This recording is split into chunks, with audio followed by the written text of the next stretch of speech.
Hello, and welcome to Khyber Shards, a 5th edition actual play show set in the Eberron campaign world. I'm Philip. I'm Colin. And welcome to another Khyber Shards Answers. It's Friday, where we take questions from our viewers. If you want to submit questions, you can do so in comments below, and I go back and check those before we record these. You can also submit them over on our Discord, which you can find the link to down below over on the Geek Pantheon Discord in the Khyber Shards Questions channel. So this episode, we're going to be talking a little bit about Chapter 1 POG, and then, I think mostly we'll focus on the conversation with Tommel in the last episode. Because that was really the plot element. It's my favorite part of the last episode. Right. I honestly, I'm going to tell you the truth. I fast forwarded while we were playing. I fast forwarded until the Tommel conversation. All right. Man, I'm disappointed. I didn't know we were talking POG. I thought I was here to answer questions about Ari. But it's okay. I can pivot. I appreciate you being flexible. I do what I can. So Richard had a question that I'm asking everyone. Well, really a set of questions. He wanted to know, what are each player's most enjoyable moment, most surprising moment, most afraid for their characters' lives moments, and funniest moments. So what, to you, Colin, has been the most enjoyable moment in the campaign, I guess, of Chapter 1? Oh, man. These are really good questions to have to think back, because for having done this for, Chapter 1 was 22 episodes? 22 episodes. 22 hours plus a full day of D&D. We had a lot of moments that, as the guy in his first campaign, I thought were really special, that were really, really fun to be there for. Most enjoyable moment would probably be the conversation with Shade in his room, when it just resolved in them deciding to sit quietly together. As a theater kid, and those that have watched the stream, playing the games that I like, I love when a story can breathe. And the fact that you let us as players have so much freedom to find pleasant, quiet moments, that was really powerful for me as a player. So it was something that I didn't expect to have happen. Like when you pitched this game and then pitched the idea of making a YouTube show out of it, I wouldn't have expected that moment. So most enjoyable for the player, that was it. Most surprising is a tough one. That is. Because you're a great DM, and I'm surprised all the time. Man, a particular one, I don't know, the fact that we got away from the market at all. Or, you know what? Let's not discount early Khyber Shards and say how surprising it was to see a little girl chased through a market by flying murderous silverware. That was surprising. What is happening? I did really enjoy everyone's faces with that. What have I gotten into? Most afraid for Pog's life, I can't talk about, because it wasn't Chapter 1. It just happened in Chapter 2. And we actually discussed it right before we went into recording here. Terror went straight through the player's body. In Chapter 1, honestly, it may have been reckless attack in the Tommel fight in the street with the Rebel Warren gang, because that was the first time, discounting Kolos, which wasn't combat per se. That was the first time that you as a DM have punished me for my vulnerabilities, and I went under the first opportunity attack, and I went, man, I'm up against some smart people. I'm committed to rage. These are skilled fighters, and with all the jokes that I as a player make about the party's characters aside, I'm the only one that can like deal some hurt to a bunch. Like, this is tough. This is gonna be rough. If I played stupid right here. This was a bad play, and I'm gonna pay for it. And it could have gotten really out of hand for me. So that was afraid for my character's life. I wasn't when we were down in the Upside Down, down under the city. I didn't there. Getting knocked in our boggle chase was not ideal, but yeah, it was one monster. We were gonna be fine. Yeah. And funniest moment, I don't know. Pug's really, been kind of surprising me with how much I get to play with humor in general. But I just don't think if we're keeping to chapter 1, if we're discussing chapter 1, I don't know of a time in recent history that I laughed as hard as I did going back and forth with you and Shade talking when you were Hular. And Pog couldn't get a word in edgewise. I wish I could have gotten a second take at that, because I was having so much fun playing the reactions, but then you just full sending everything past me was too funny for me to not naturally react to. So it was that to me is probably the chapter 1 funniest moment that I have. I love that moment. That was a really good one. Yeah. What are your thoughts? What are some thoughts on Pog's accomplishments or growth in chapter 1? I'm surprised that it's happened, to be honest.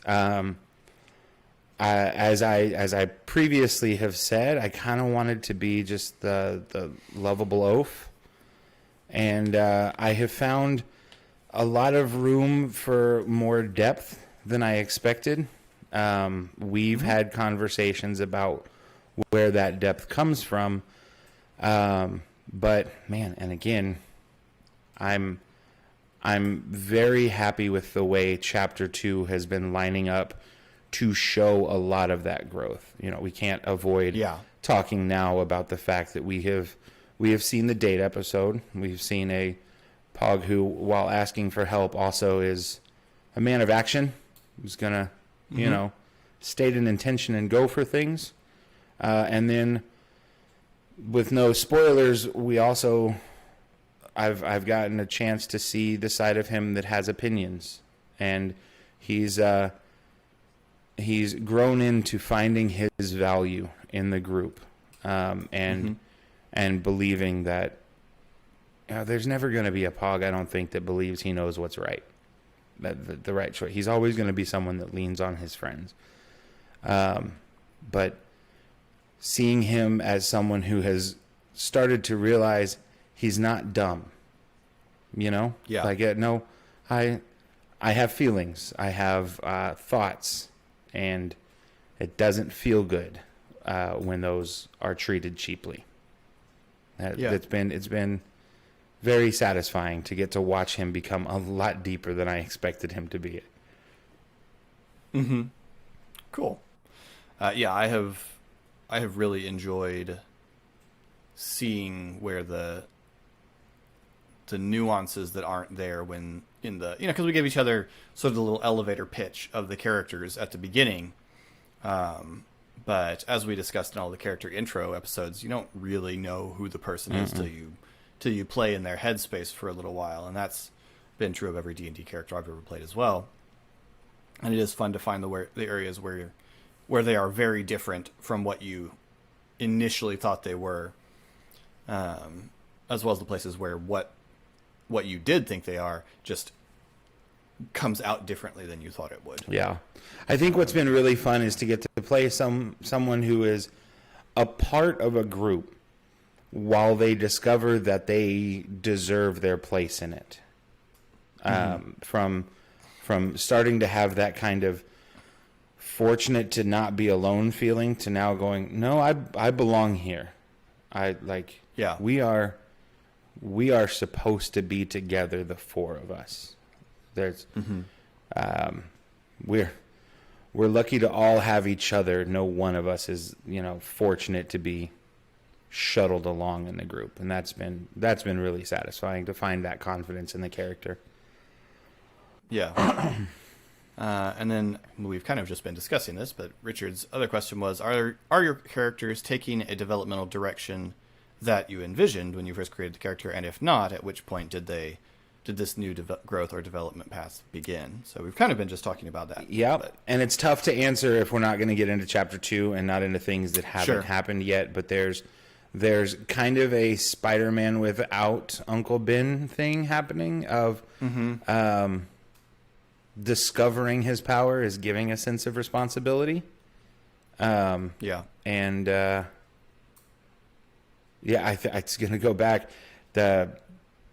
Those that have seen my role play in games on Twitch know that playing a character of action is very compelling to me, and that's what Pog is kind of turning into. If we're going to do it, let's do it.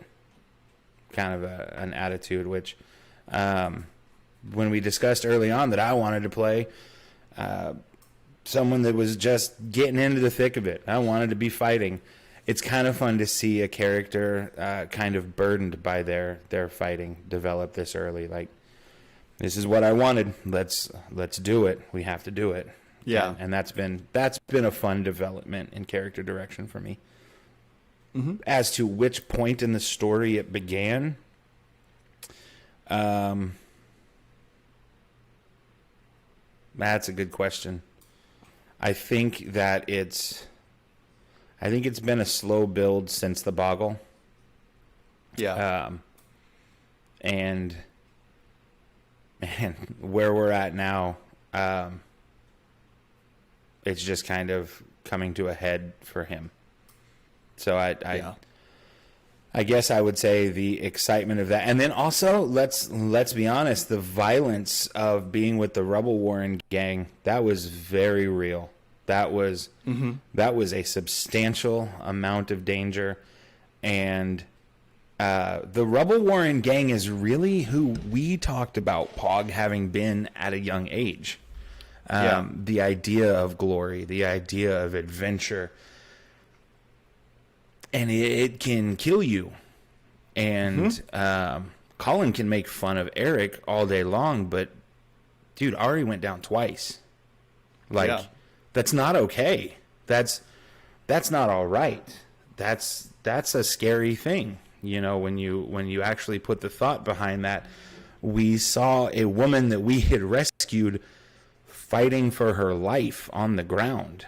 And the way you play death saves, we as players don't know which direction she's heading. And so from Pog's perspective, like, if that fight doesn't wrap up the way it does, that woman just dies. And,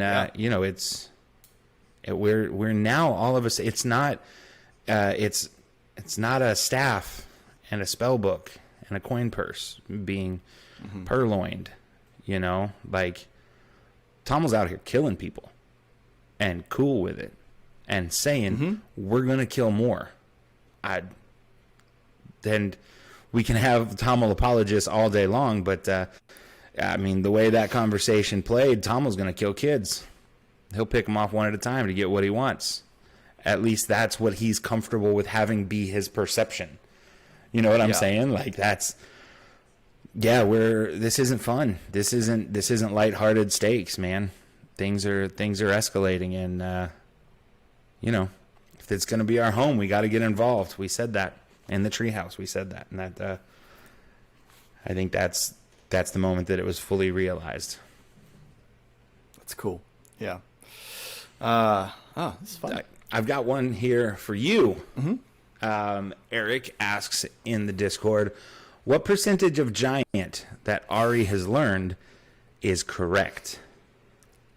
So I was thinking about this. I saw that question. I was thinking about it, and it forced me to consider the character of Solarka's family. And I think where I've come down is Hular is a man who holds by agreements. Hular is a man of his word. I imagine Hular to be the kind of businessman that, I don't know, if you have kind of an older granddad who used to have a business and talks about everything being like handshake deals, that sort of thing. That's kind of what I imagine Hular is like as a businessman, is that Hular doesn't deal a lot in contracts. Hular doesn't deal a lot in shipping manifests. Hular deals a lot in, I said I would do this and you said you would do that, and so we'll each hold to each other. So I'm quite confident that everything Hular is teaching Ari is real accurate giant. He's just not teaching them that, what chicken legs means. Right. The joking aspect of it comes from Hular's brothers, who are more, of an age with our adventurers, and so are, I would argue, good-naturedly. I understand that it may not always play that way if you're on the receiving end of it, but from their perspective, at least, good-naturedly ribbing the skinny dude who comes and helps out at the forge, which maybe this will lead to me needing to develop Solarka's brothers as characters, including deciding how many of them there are, because I've never given a number. I was just curious as you said that, like how many of these rascals are there?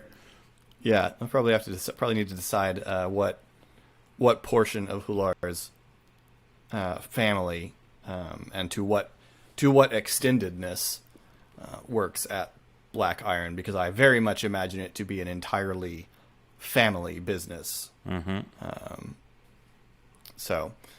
Which should be flattering to Ari, in that he's a non-family member allowed to be there and work there.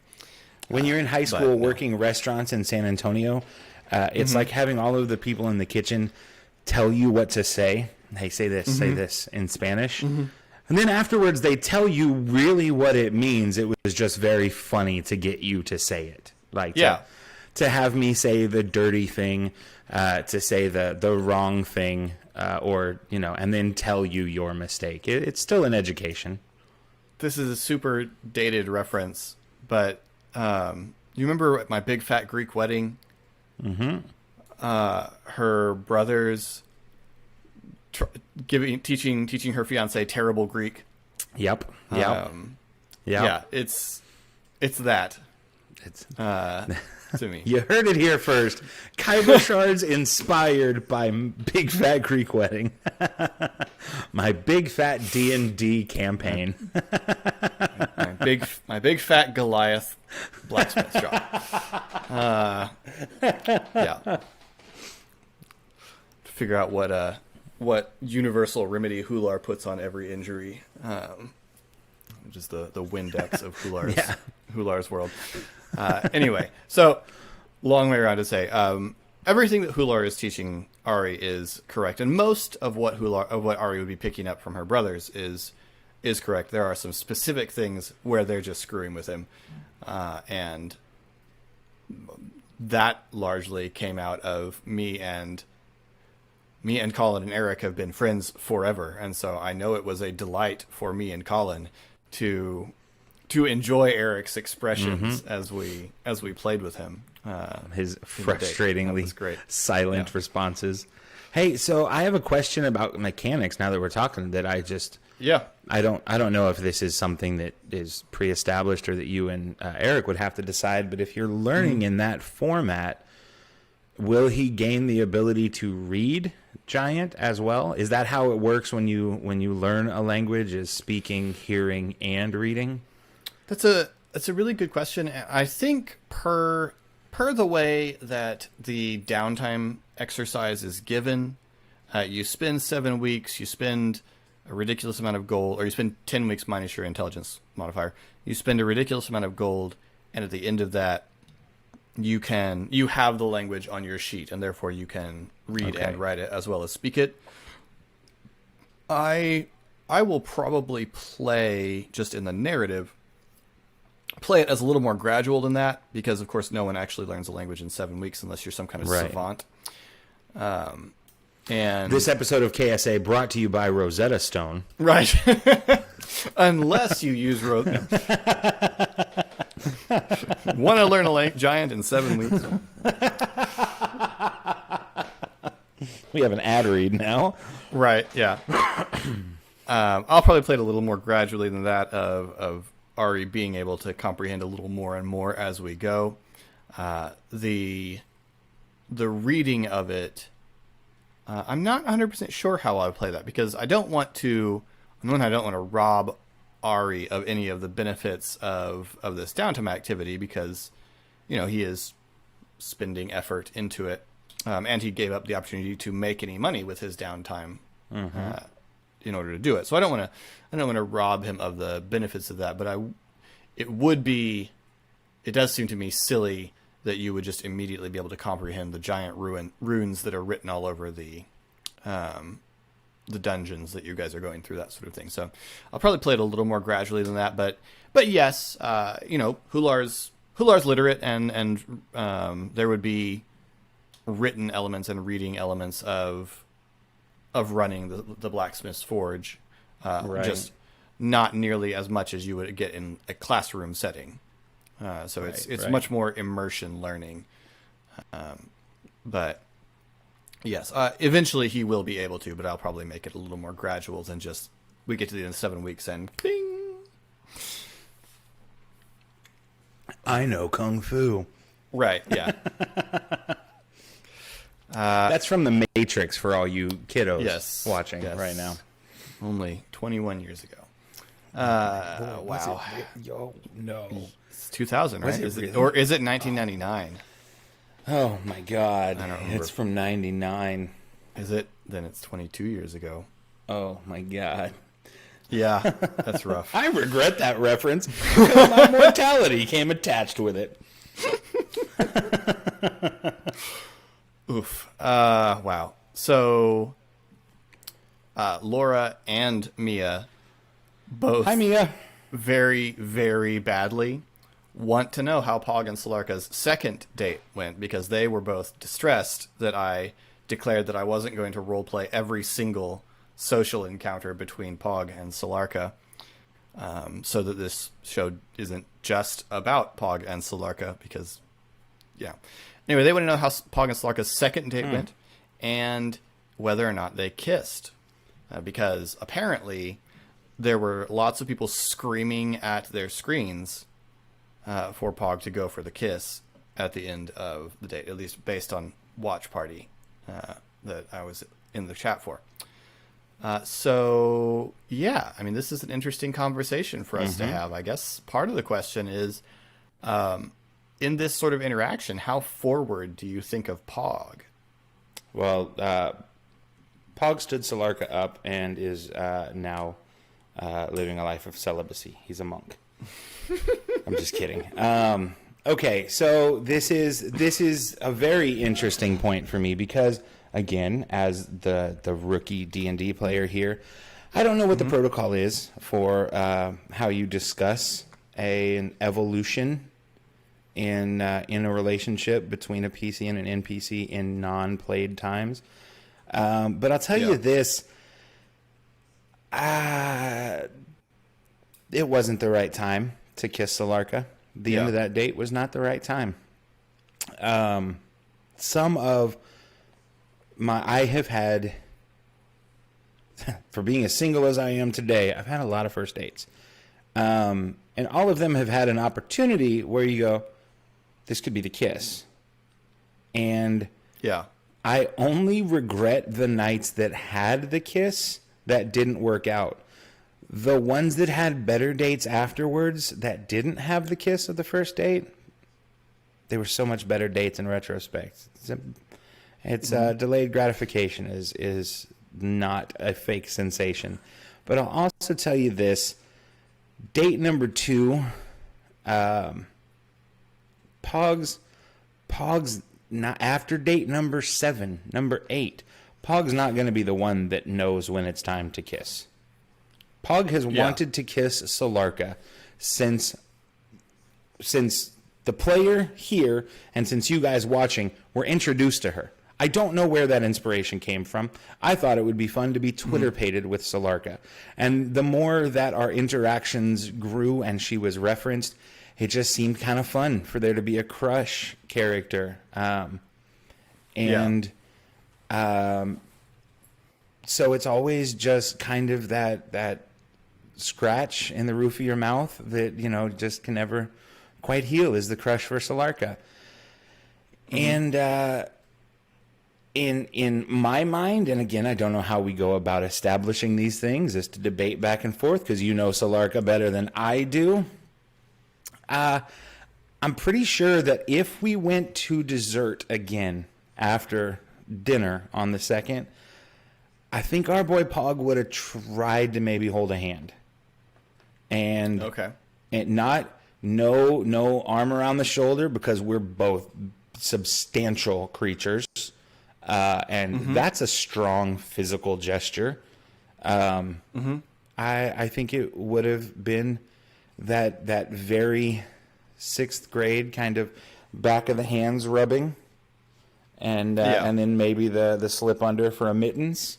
That's how I see it. As to when/if there is a kiss, man, Pog's not going to be the one to do it, because going for a kiss and it be okay. Well, first of all, did we hold hands on the way to dessert? So I have some thoughts about date number 2, and probably something that will need to happen more on screen later as well. But Solarka's not a dummy, as I think is very well established, and I did actually make some rolls on her behalf during the game last time. And while I'm just playing it that she also was confused enough in the moment to not catch the fact that Ari greeted you both by name, whereas I was just laughing too hard to not catch the fact that Ari greeted you both by name, she knows something fishy went down. And I think that kind of played in her demeanor as the date went on. And probably there's going to need to be some honesty from Pog at some point about that. I will tell you this right now. If we choose to role play this, if we choose to speak on it here, if Solarka brings it up, Pog's all the way clean. Pog, I know, 100%. Especially about the first thing he will volunteer is that Ezri didn't help him get dressed. Ezri made him talk good. That's 100%. Yeah. No, and I know. I know that's very predictable to me, that Pog would immediately cave and come clean, just because that strikes me as Pog is that kind of earnest. That's one of the things that you have established as charming about Pog, is his genuineness. And I can even imagine Pog, in hindsight, feeling bad about having even some guilt about going in enchanted, about having Ari there in disguise, all of these things. So I totally do, and that's why. Otherwise, if I had any question about how it would go, I probably wouldn't have said that then, because I would would want to see it. I would still think that conversation will be fun to play out, and so I'm going to leave that for a moment. Fine. But so I think second date is maybe more casual. But yeah, Solarka would hold Pog's hand. We did it, y'all. We did it, y'all. We did it. We got to hold hand. And I'm like completely genuine. That's a big win. Pug's that kind of guy where after the holding hands on the walk, and then just imagining the nice, innocent hug goodbye, would not approach with the expectation that we hold hands when we walk together. Right. You know, just right. knows that it was a good occasion. So, yeah, yeah, I'm with it. Yeah. And now we've got... I think, I think that's probably the way of it down. I'm very much enjoying getting to develop Solarka in this way. I wasn't, again, I of the NPCs that I had you guys pick from, I really wasn't sure which ones would get strongly developed. And obviously we have still not met all of the NPCs that you guys picked. We haven't met either Ari's or Ezri's negative relationship choice. And checks notes. I think we might not have even met. We might not have actually had the opportunity to meet Ari's. Yeah, we have actually not had the opportunity to meet Ari's positive choice because it just hasn't. The story has not led us in those directions yet. So there are still a number of those, but you know, we've introduced a few, and we introduced Zotz, and Zotz has been kind of a... Hate that guy. Zotz has been a fun little punchline, but we haven't really developed him as a character because it wasn't something you guys explored. No. We didn't really get into Soleil Moonspear, who it was initially, like, my initial thinking was that there would be this rivalry that would play out in some areas, and then you'd encounter Ilya. But as the narrative played out, it came around very, very differently. That you encountered Ilya before we really, on screen, developed I love Ilya. Soleil much. I do too. She's delightful. So, yeah, it's been very fun to build Solarka's add on a little bit of Solarka's personality every time that we interact with her, because, you know, like a player character, these kinds of NPCs, at least for me, I know some GMs do an enormous amount of lead-in work on their NPCs, and they know all of their, and I've got a few NPCs that are like that, but most of my NPCs start out as little sketches, little impressionist pictures in my head, and they become more high definition, I guess, as you guys interact with them, and give me reason to figure out more things about them. So it is very much that same thing of Solarka is this thing, and then through the play, I find out things about her that I did not know, and likewise for, you know, the Rebel War in Kids or Gerald, who for one thing in my head was initially was Gerald Goodblade, and then everybody pronounced him Gerald. And the first time we met, I was like, all right, I guess that's where we are. That's what's decided then. So let it be written. Yep. So let it be written. Anyway, speaking of the Rebel Warren gang, Laura asks you, is the Rebel Warren gang something the kids made up, or has there always been an adorable group of children who pass down the title as they age out of going on their quests? So is this an interesting the losers? Right. This is interesting. The second option had honestly I had never considered, was there a Rebel Warren gang before this, so I never considered this question until Laura asked it. And the second option had not occurred to me. There is a gang. There's a criminal entity that is like that to a degree, called the Fleas, and they are a gang of they're pickpockets. They're the there's a gang of pickpockets in David Copperfield, and I can't remember what they're called. But guarantee it's not the Fleas. No, I would never want to get jumped into that gang. But they're mostly young, and they run pickpocketry around the city, and they're looked out for by all the other gangs because all the other gangs scout talent from it. It's like the minor league. Yeah. This is the minor league of the criminal underbelly of Stormreach. That's outstanding. But Yeah, I kind of want the Rebel Warren gang to be something like for there to have been a previous Rebel Warren gang, but I don't know. I don't know what that looks like yet. But I really like that idea. Like that makes me very happy. I love the that idea. suggestion. Yeah.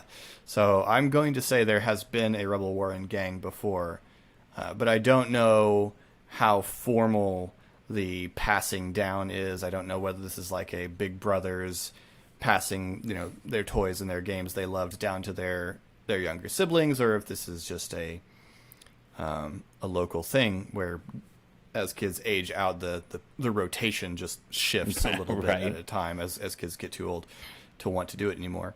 So, yeah, I don't know exactly what that looks like, but I really like the idea of it being a continuous thing. So I'm going to say, yes, it is a continuous thing. Just don't ask me for details yet. It'll make me feel bad if I wind up finding out that I bought the heirloom masks off of them. No, I think they said they made those. I think they declared they yeah. made those on air. Well, now they have right, to. Right, yes. And then we have one more question from Eric. Has Pog considered having Solarka be his manager / trainer for the upcoming Red Ring career? Career? No. No. Trainer, yeah. Yeah. In fact, I had that very idea went through my head right after the "she's watching" line of, oh, she's probably like the only person I could actually spar with that would be pretty decent at this point. Yeah, probably. Well, to be honest, a lot of that will now hinge on how the third date goes. Dating risks everything. Like, you're out there, you're vulnerable. If she's not impressed with the answers, regardless of their earnestness, then it looks like shades on her own with the new friendship, because it'll be super awkward for Pog to go back around the forge. Manager? Oh my gosh, Solarka would totally talk to Shade about Pog. Oh my gosh, that's going to be so good. Yeah, that's 100%. That's I was going to speak to you about this as soon as we finish recording, actually, because as you said, you're friendly or you're hostile NPCs. Shade and I both selected Solarka as our friendly, and so yeah, that's going to be a conversation that you guys are going to get into. Yeah, I'm very excited about that. But manager, no, I have still not got Pog yet. There were some choices at level 4 that maybe could have had Pog go down a gladiatorial kind of road. They are on the horizon, I would imagine, the next couple choices I get to add things to him. But right now we're basically just looking at being Bad Bunny making his WWE appearance before he actually gets to have a WrestleMania card. So yeah, we'll see. We'll see. It's going to be fun. I don't know where you're headed with that. I have no idea where that's going. I know you well enough to know that it's not just happenstance that you were like, oh, this would be a great time for Kolos to appear. No, you're working on something, and I'm terrified and a little giddy at the same time. It's gonna be a lot of fun. But yeah, hopefully we'll get to train with Solarka. I think that could be a lot of fun. Yeah. Well, yeah, she's much closer to Kolos' height than you are, for one thing. All right. Well, those are our questions for the week. So we hope you are at least partially satisfied by our answers. Or we hope that you are so dissatisfied that you will for sure watch until you get the answers that you're looking for. That's true. That's true. Yeah. I mean, I'm very much looking forward to the relationship developing more, and I'm very much looking forward to seeing where Pog goes from here, because I'm just very much enjoying how dynamic these characters are. I think that's just a lot of fun for me. It's been very satisfying to be a part of, for sure. Mm-hmm. So, well, all right. We'll wrap up there and see you guys on Monday. And we'll have another episode and see what some of the aftermath of the tense conversation with Tommel that Ari had is. I'm sure it's all going to lighten up. It's all going to lighten up from here. It will be a very lighthearted episode, as I'm sure you can all expect. So. Yeah. I think there's a whole chasing butterflies sequence that we get into. You have us rolling for net efficiency. Mm-hmm.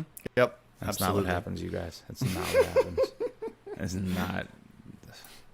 Oh, you heard it here first, guys. Anyway, thank you all so much for watching. If you want to get in touch with us, give us a comment down below. If you're enjoying this, please hit the like and subscribe buttons.